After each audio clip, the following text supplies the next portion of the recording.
how to fix voicemail notification not working on Moto G37. Let's start the video. If you want to fix this problem, so first of all go to app library. Here click on settings app. Now in setting, scroll down and click on notification and click on do not disturb. If you want to fix this problem, so make sure turn off do not disturb.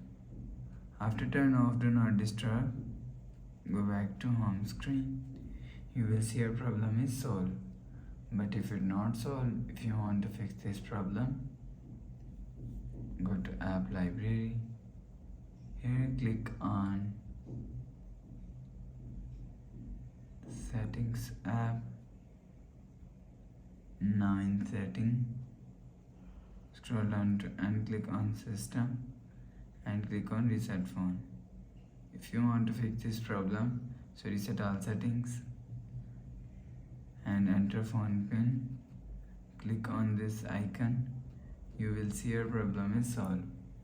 But if it is still not solved, so restart device. Just click and hold side power button and volume up button.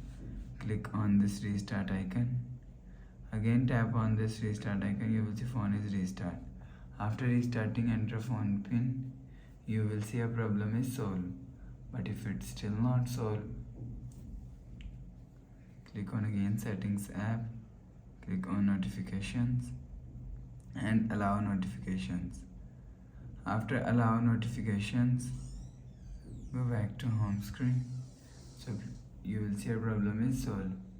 Please subscribe for more new latest videos. Thanks for watching.